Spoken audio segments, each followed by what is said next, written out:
Hi, this is Andy. If you've listened to the podcast for a while, you've heard me often refer to my family. I'm a dad of 5 kids with three of them married and living in different parts of the world. And then we have two early and preteen kids at home. And I recently became a grandpa. Now, when my wife was carrying our first child, she was working this demanding schedule as a flight attendant. I got to tell you, it's a job that she dearly loved. And I was a new manager trying to figure out what does it mean to lead. And I remember asking my boss at the time what I should expect as a new dad. And I'll never forget what he said. Well, Andy, it's going to be like perpetual jet lag for a long time. And you know what? He was right.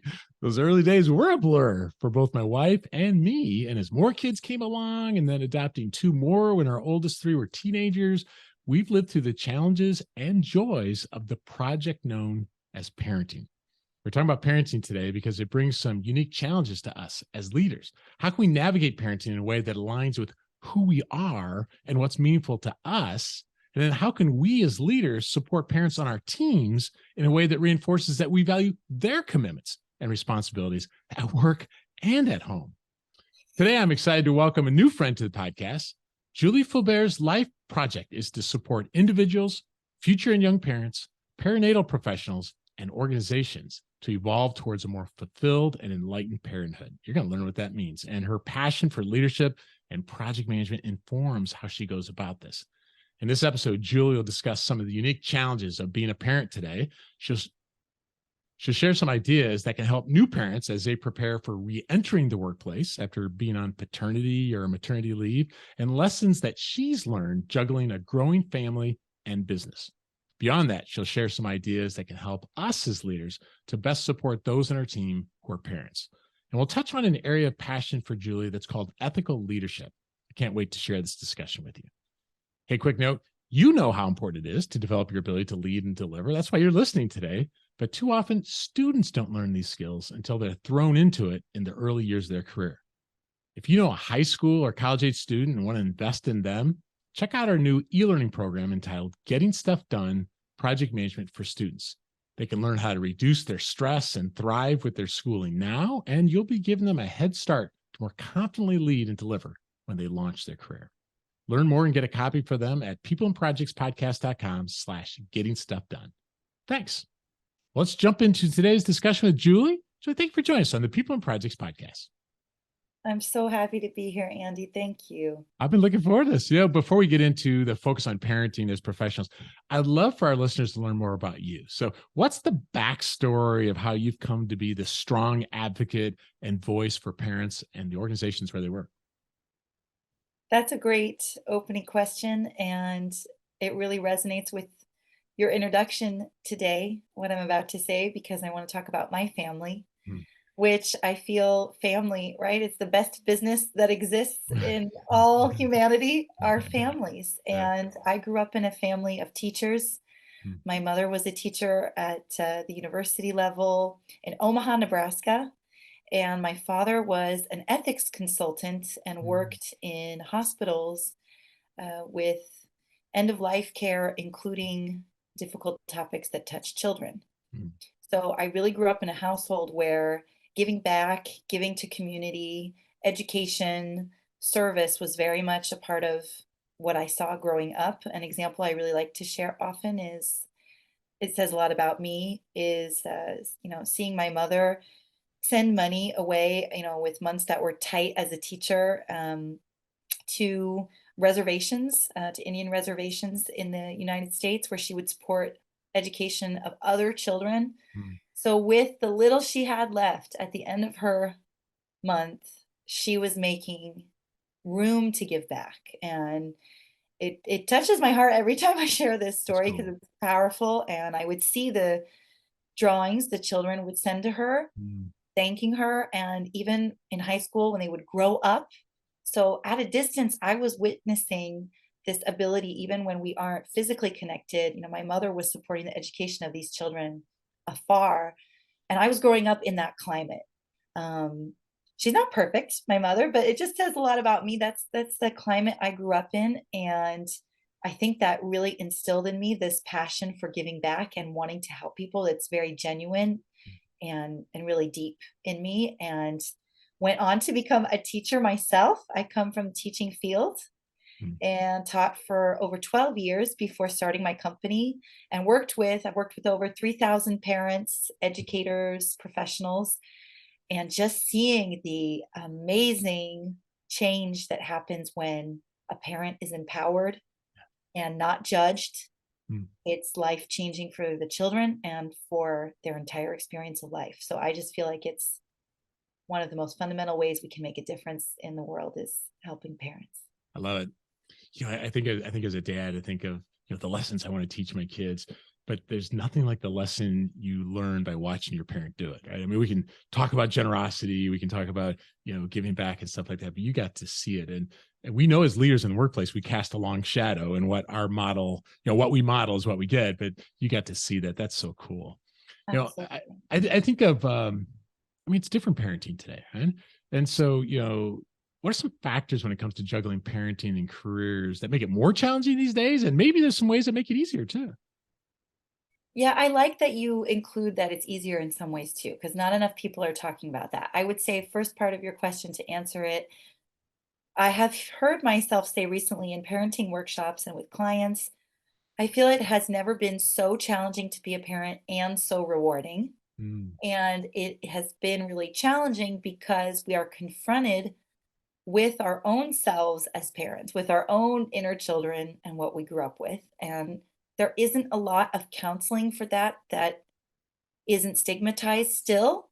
mm, So I think one of the challenges is sort of getting the word out there, like we're doing today, and the great work that you're doing with your podcast to say, just like in leadership, ask questions maybe that sometimes are a little uncomfortable, but they're going to make a huge difference, not just for you, but also for the other people in the room. And families, it's the same. Parents feel really isolated. mm, They think they're the only ones dealing with a child who has difficulty going to bed at night or crying at the grocery store or setting clear limits with them or fighting in the relationship with the couple between a mother and father or two parents together in any partnership of all kinds, shapes and sizes. And really, we're all very much more alike than we are different. So I would say that it's hard when we're so digitally connected. That makes it challenging because we can see certain portrayals of parenting on social networks, social media, and think, oh, I'm just failing. I'm failing as a mm. mom or a dad. And when we connect on the flip side of that, to technology, which is, I'm in France today talking to you. I'm so Right. grateful for technology. When Right. we harness technology in service of humanity, then we can be a community and say, "Oh, I can share this difficulty I'm having. Oh, I can set this burden down. I can be heard all without leaving my home." And I think, a generation ago, there was a lot of suffering because there wasn't that community. You had to show up at to use kind of an archetype, like, at the mixer or the cocktail or the dinner party, the Mhm. office party, a generation ago, there wasn't time to talk about feelings and there wasn't space for that. So I think internet today and technology today can absolutely make it easier. And it's kind of how we position it and Mhm. use it always in the kind of the service of, I use that word a lot, in service of the good and service of humanity, and Yeah. not to kind of, you know, uh, desensitize ourselves or, Netflix and chill too much to the point where we damage our relationships and that kind of thing. Yeah. But we can definitely connect to community and to parents all over the world and say, I'm not alone. If any parent For listening can sure. just feel that today, you Mhm. are not alone. And Mhm. if you just open up to one other person, you'll feel less alone for sure. This last weekend, my wife and I were taking some pictures that in frames that were like, oh, we just need to scan them because we're not going to use those pictures in frames anymore.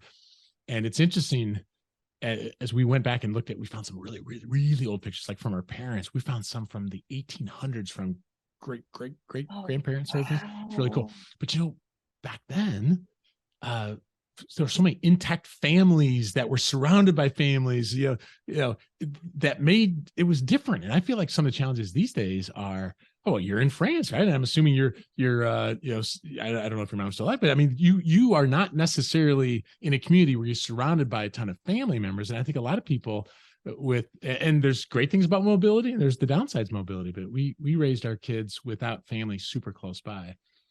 But technology is different, right? And so it does help us. And our little granddaughter, she at 4 months, she will look at a FaceTime and she'll I follow the know. phone. I mean, it's crazy. Knows. Yeah, I Yeah. think it's good. I think it's scary, but it's one of those things where there are some things that make it better. There's things that make it more difficult, but it's just the reality of what we have to parent in, right?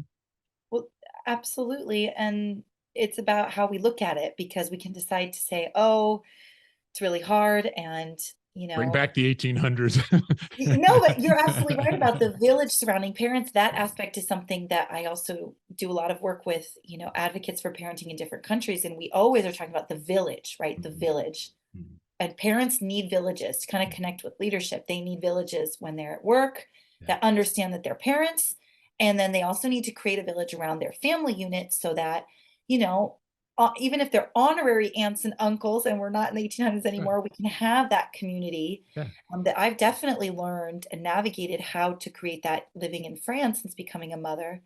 Because, yeah, we have been farther away from our family members, and my parents live in the US. My father lives in Australia, and then my mother and stepfather live in South Carolina. So it's definitely not, on a Saturday, hey, can you take the kids tomorrow so we Right. can have date night? Right. But it has also taught me a lot about resilience and how to also see our children and their potential. And, we took our 4-month-old Rose when she was 4 months old in 2018 to visit my dad in Brisbane, Australia, and did a 30-hour flight.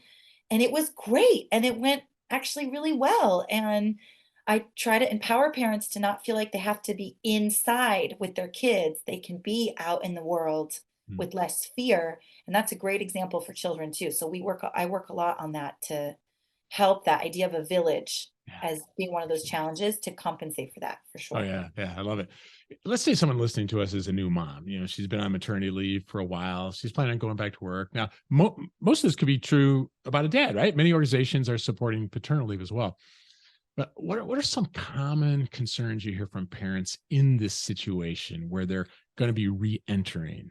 What are some ways that you coach a new parent to prepare to return to the workplace? This is probably one of the biggest questions that I counsel and coach because overall, the biggest feeling from parents is they don't feel ready to go back to work. There's a minority of some people who are really ready or who have done, some work on themselves beforehand and they prepare gradually, that kind of thing. But overall, the overarching feeling is I don't feel ready, especially for a young mother. How am I going to leave my baby and going back into this work world or even feeling like I can't go back to what it was before? So, what we really work on is meaning. And what I mean by that is, what's the meaning of this profession I had before becoming a mother? Is it something I still want to do? Is it meaningful work for me? Do I feel a purpose doing it? Because motherhood and fatherhood have that really powerful and what I believe to be, magical ability to connect us to our deep senses of purpose and meaning. So, if there's meaning in the job, it's a lot easier to, for example, give guidance like prepare gradually. That's one of my biggest pieces of advice to say you can kind of prepare and simulate going back to work 2 weeks, 3 weeks, a month beforehand with your village, with your relatives, with friends, within your couple, but start little by little to do some things for yourself before you end up kind of up against the wall of, oh, tomorrow I'm going back to work. And it feels like this just all or nothing game where Right. emotionally we're not meant as human beings to live those kinds of Mhm. experiences. That's why evolution is gradual. So Yeah. there are lots of very practical tips and tricks like, kind of vetting a babysitter a little bit earlier on and getting to know them, bringing them into the home, and then going really gradually, step by step, as a young mom to take that time. And in our society now that goes so, so quickly, right?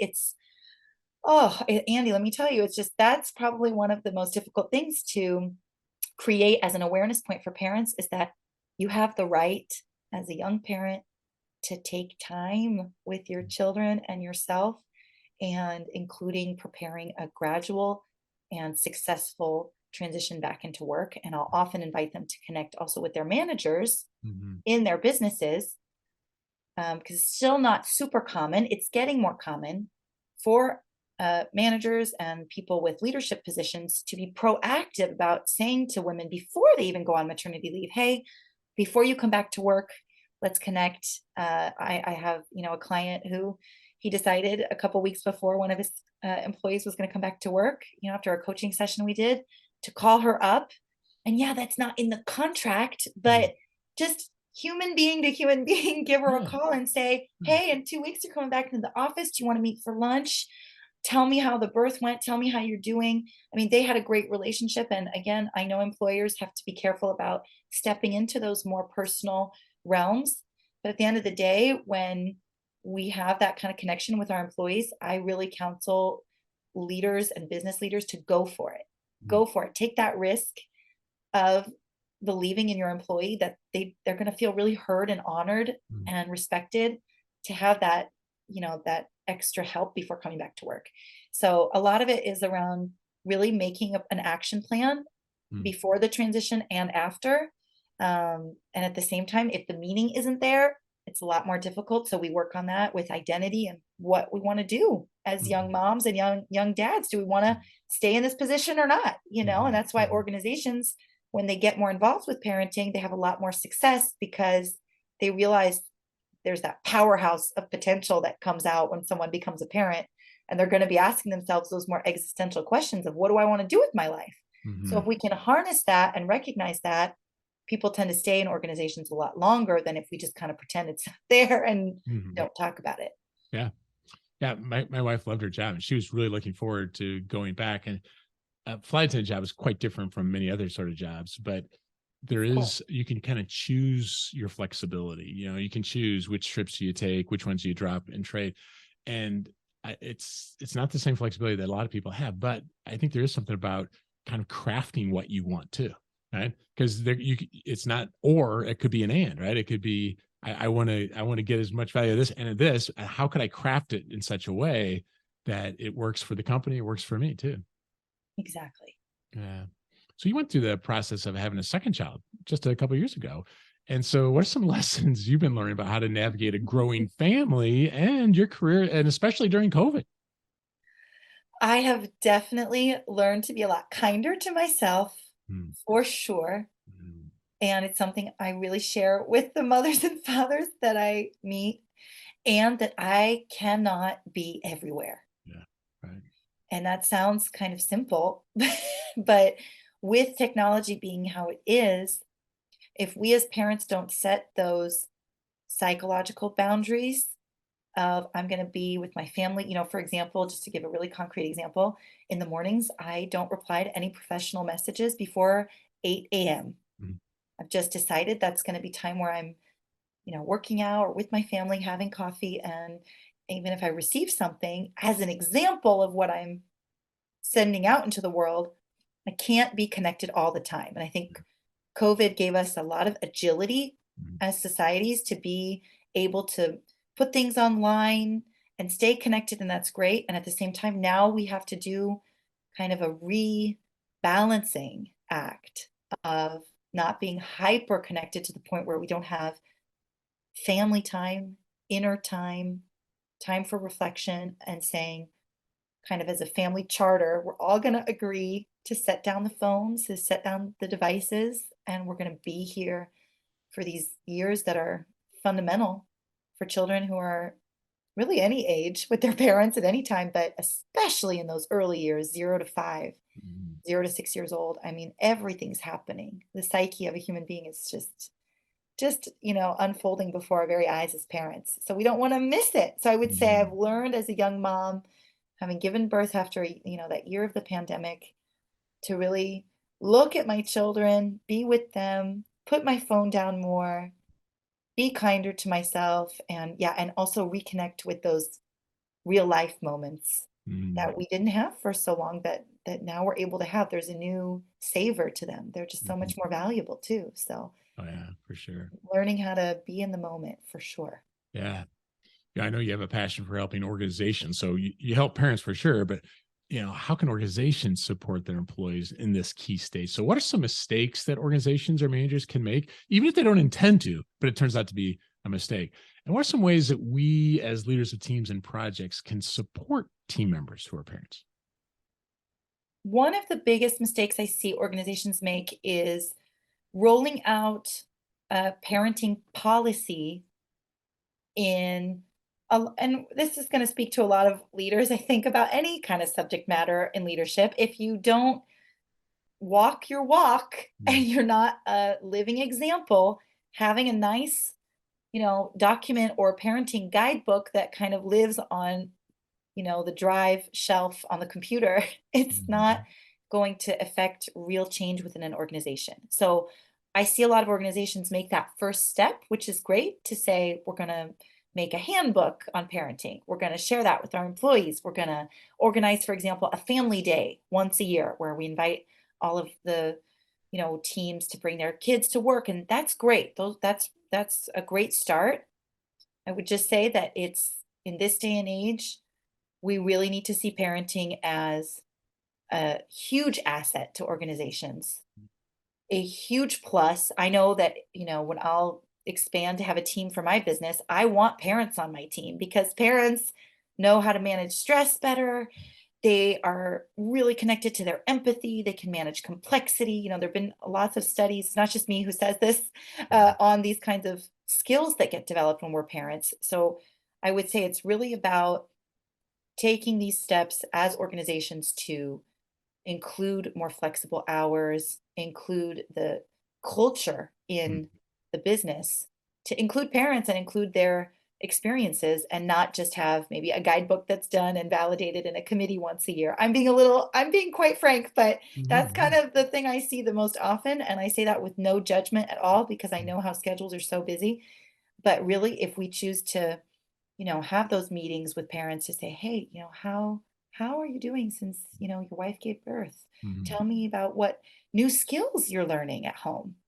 Because mhm, those are all transferable to leadership positions. yeah, In terms of taking initiative, being organized, anticipating, all kinds of things. So I always encourage the leaders who've chosen to work with me to really look at their own lives if they're a parent, be exemplary as much as possible, and carry out those guidebooks, push beyond the PDF, I would say. yeah, right. That's good. That's good. I think of it almost like a little dance sometimes. Of some people just don't want to share a whole lot about their personal life, and that's fine, right? But if it's a little bit of a dance, I'm going to take a step, and it's almost like this progressive transparency. And if you just ask them, hey, how's Tommy doing, or just little questions, and if they Exactly. don't want to share much, then it's great. But if they share a lot, then we can, knowing their kids' names, I think is important. If Yes. people are willing to share, Yes. asking about it every once in a while. I something, I don't know if it's, it's easy to blame HR policies or fear of I'm going to say something that'll get me in trouble, but I think it shows we care about them as a person, right? They're not just a resource, which Project World uses way too often. They're a person, and any thoughts about that? Of asking questions like that about the family?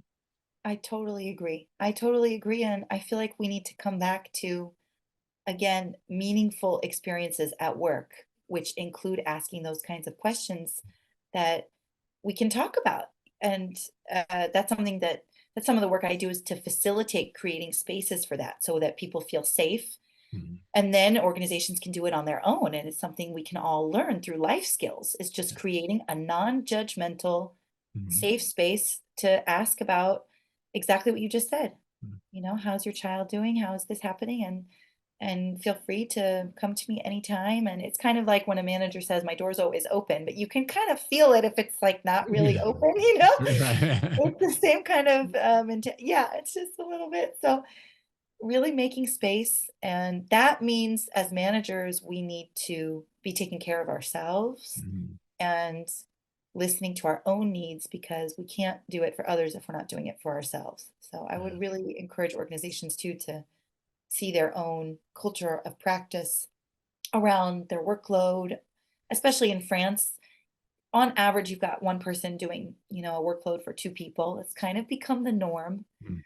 A lot of, issues with burnout and absenteeism and chronic fatigue. And I think just with some simple tweaks, like Brene Brown, I love how she says little hinges swing big doors. Mhm. And Yeah. with some little tweaks of, having a parent lunch once a month, having a café parent, we call it in French, a parent coffee time where Mhm. once a month parents can kind of congregate who are on the different teams of an organization and just share their shared experiences and feel less lonely. Of course, they're more productive at work and happier, and it's good for everybody. Yeah. I something that comes to mind as far as a mistake I think would be easy to make, and I see this as a grandpa now, is it would be very easy for me to give unsolicited advice. And so I really appreciate your point about non-judgmental. So if we ask if a question like, well, Susie's just having trouble sleeping. Or it's like, all right, here's the deal. All right, man, just want to get into fixing sometimes, and Totally. instead of trying to give advice, just empathy, right? I mean, does that seem like reasonable advice?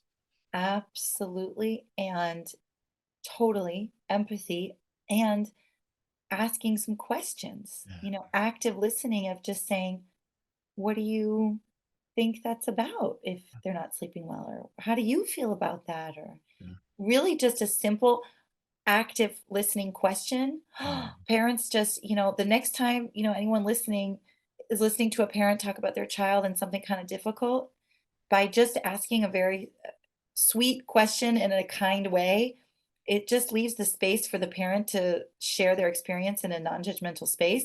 And mm, then I also always recommend tell parents that they're good parents. mm, We all need to hear that. How many times have we really heard someone tell us that isn't maybe a family member that has a little bit of distance so that we can kind of receive it in a different way? yeah, It just sounds like you're such a good mom. It yeah. just sounds like you're such a good dad. You've got this. Wow, when you share that with me, I can tell how much you love your child. Mhm. You're clearly really thinking about them. Yeah, That is just music to a busy parent's ears, living in 21st century, hyper connected. You're kind of thinking about your child while you're at work and vice versa. Just hearing that gives us that little bit of grace to go, okay, I'm doing okay. I'm doing what I need to do as a parent. So yeah, let's tell parents they're doing a good job. yeah. So I don't know if this is a mistake or a challenge, and I think it probably depends on the person. But early in my management career, there was somebody who had experienced some sort of loss, and I don't even remember if it was a parent. I don't remember what it was, but she had experienced a loss. And when she was coming re-entering into the workplace after some time off, I had said to my boss, like, I think I'm just gonna kind of take it easy on her, and in terms of not overload her, just so she can kind of work through this. And the boss goes, I don't think so. Give She won't want to be treated with kid gloves. And sometimes the good challenge can be a good distraction. And so I don't think that necessarily is a perfect carryover for a parent coming back in. But I'm interested in your take on that. When you hear that, what do you like about it? What would you be concerned about? Or any thoughts about um, how do you handle the workload as a manager? Any thoughts? That's a great question. And I would say that that's where the ethical leadership approach that I'm trained in really speaks to my heart Mm, to answer, to say that it's going to really depend on the individual. yeah, And at the same time, that as humanity, we all share fundamental needs to have a balanced and, you know, respected experience of life. yeah, So that might look different for a mom who loves her job, who's coming back to work, who's excited to get back to work. I counsel and coach mothers in that category, and that's completely okay.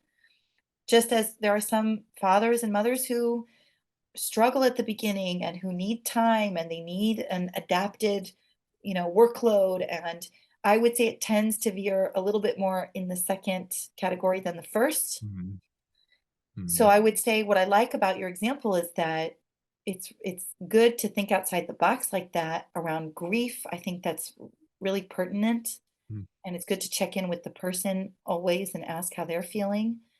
And at the same time, I would say it's really important for parents coming back to work to it's kind of almost like they've been not on another planet, because there's nothing more natural than, having a baby, but it is kind of like switching planets a little bit when you come back to work. And, when someone goes on a really long trip or vacation, we ask them, how was your trip? How was it?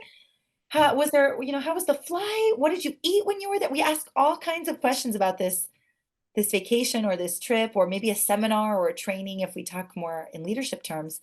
And I would like to see those same questions around maternity and paternity leave, to say, Mm, with that same curiosity, not, oh, it's in the kind of personal realm. I don't want to ask questions. I don't want to right, intrude. right.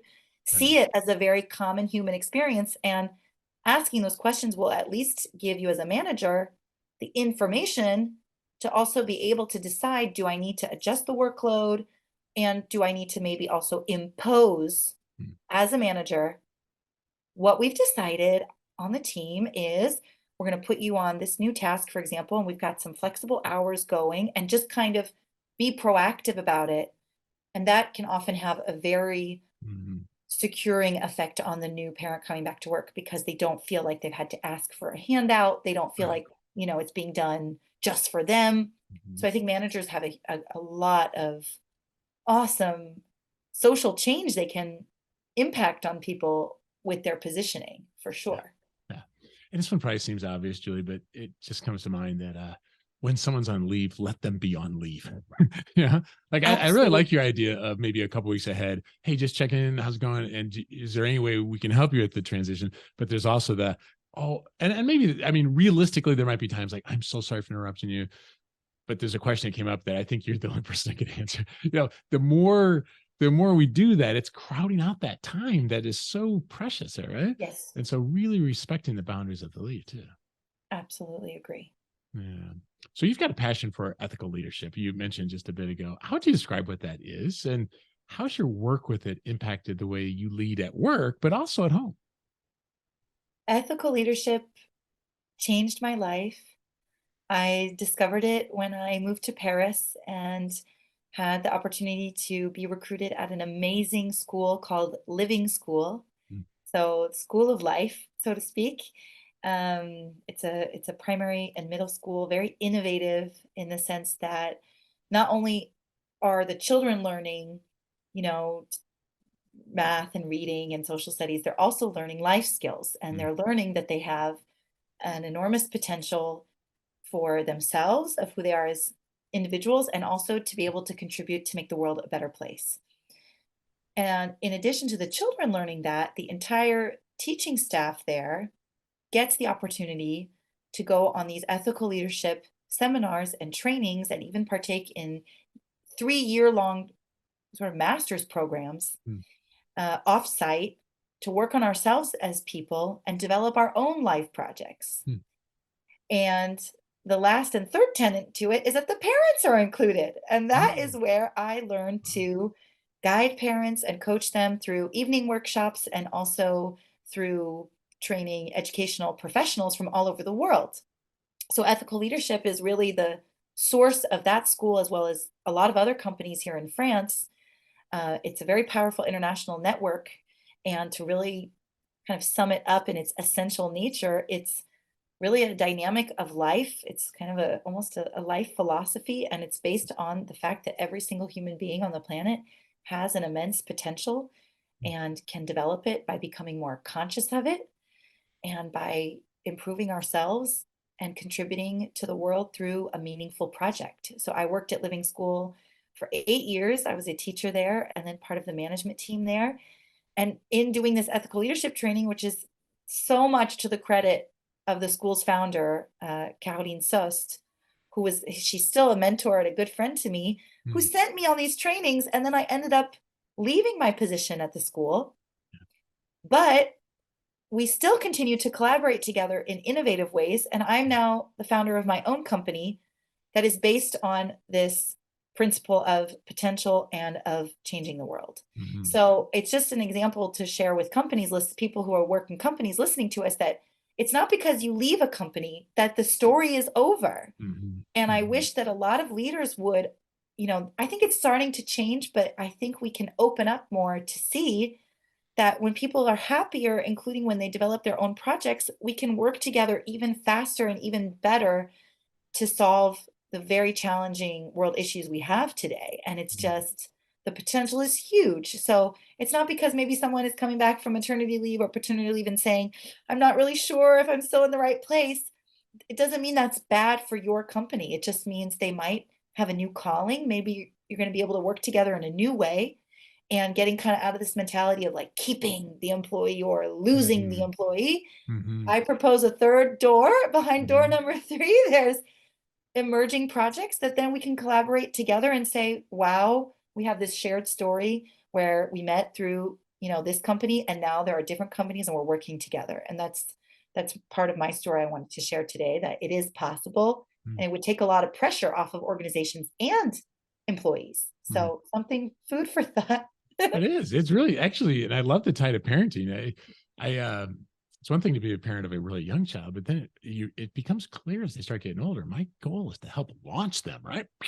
Like help launch them, and when they are freed into the world, that's actually not a bad thing. And in many respects, I think a good leadership model is what am I doing to help launch this person into the next thing for them? So it might be another department, it might be another company, but one of the cool legacy things for a parent is seeing how their kids do, but a cool legacy thing for a leader is see how did their former employees, what difference are they making in the world, right? I mean, it's got some tie Totally. there. Yeah. Totally, totally. And yeah, sorry, I didn't answer the last part of your question about at home.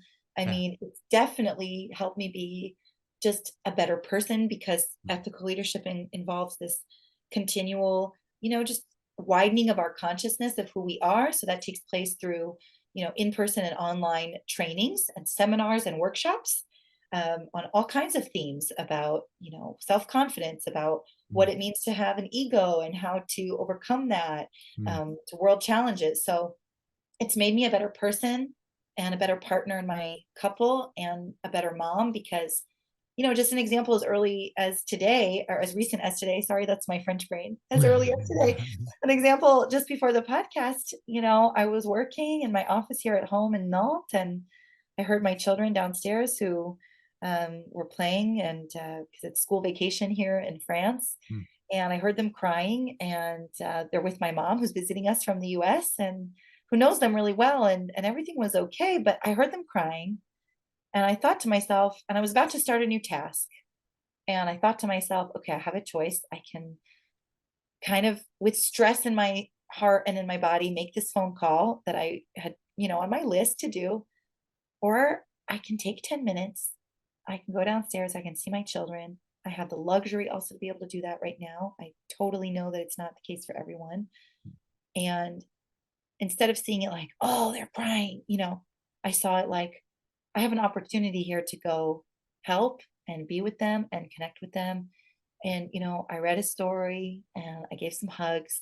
And then they went off on their way to go to the park. And I came back to my office. And in that moment, that's the kind of skill I learned of saying, okay, what is the most important thing right now? That's It's good. the needs of these human beings that are there who I love so much, and I'm gonna prioritize that, and that's gonna make me a better professional, and I felt more available and did my phone call and was in a totally different energy than if I had forced and done Mm. it and said, "No, it'll be fine." They're with my mom and kind of push the feelings down. Yeah. So those kinds of examples are things I try to share in the work I do with parents to say, me too, it happens to me on a daily basis where I just making those decisions to listen to our deeper needs, that's how it's made me a better leader at home and in my business. For sure. Yeah. They're very interconnected. For That's good. sure. No, that's great. I appreciate you sharing that example. I can only imagine a bibliography you could offer to people. I mean, what are some resources that you just love to recommend to parents and organizations for that matter to help encourage and empower people on this journey? That is a great question. I would give you my top 3 parenting books of kind of all time, I guess, that could help both of those populations of people. One of the top ones is kind of an oldie but a goodie. It's by a pediatrician doctor named Terry Brazelton. Mm. Maybe you've heard, I'm sure you've Mhm. heard of him Mhm. being the dad that you are. Mhm. And Brazelton, he just has a great way of speaking about the ages of development of children, the milestones, and in a very kind way. And he's a little bit old school. I really like his, classical way of talking about things, but if you read it with a grain of salt, you're going to get some very clear milestones on what to expect from different ages as children develop, Yeah. and a good, clear thought on discipline. Mm. So organizations could read it to also know, if I'm a manager of a team and I've got some young parents on my team, I would get, he's got a bunch of different titles, but Brazelton being the pediatrician, choose one and you'll know more about what your staff is going through given the ages of their children. I think he's written one from 0 to 3 and another one from 3 to 10 years old. So you've got a range there. Second one has to be Ina May Gaskin's Natural Guide to Childbirth. More for the parents than maybe the managers on this one, but really beautiful stories of birth in a positive way. So if you're pregnant or someone who's pregnant, share this title with them. Ina May Gaskin's Guide to Natural Childbirth, because she really debunks a lot about, a lot of medicalization around birth and just taking fear away and saying you can do it and we're made to do it. And women have been giving birth for centuries and centuries and it's possible. So really empowering book. And the third and last one I would recommend is one that's actually in French, but is going to be translated soon. But it's called Now or Never, The Urgency to Act. And it's by the founder of Ethical Leadership. Her name is Edel Goethe, and she's a French-German researcher and humanist. It is in French. So for any of our readers listening who don't speak French, you got to get some Rosetta Stone going before you read it. But for the people who do speak French, L'Urgence d'Agir, Now or Never, L'Urgence d'Agir, life-changing book for me. And I'll let you guys know as soon as it is translated into English for sure. Yeah, that's great. I appreciate you sharing those. Really Yeah. If a listener just like, man, Julie's amazing, and they want to ask you a question or learn more about you or your organization for that matter, what's the best way for them to reach you? Send me an email. I am on my email in a very clear way during the week, really reachable, julie@bethechange.fr. And I'm also on LinkedIn and Instagram, but in terms of projects, collaborations, and answering thoughtful questions, email is the best way to get me for sure. Perfect. Well, for those listening, I've enjoyed getting to know Julie over this last year. If you found this interesting, I recommend you reach out to her and learn more about how she can help support your parenting journey. I put links to Julie's website and her email in the show notes for this cast. So, Julie, thank you for joining us on the People and Projects podcast. It was truly an honor to be here. Thank you so much, Andy.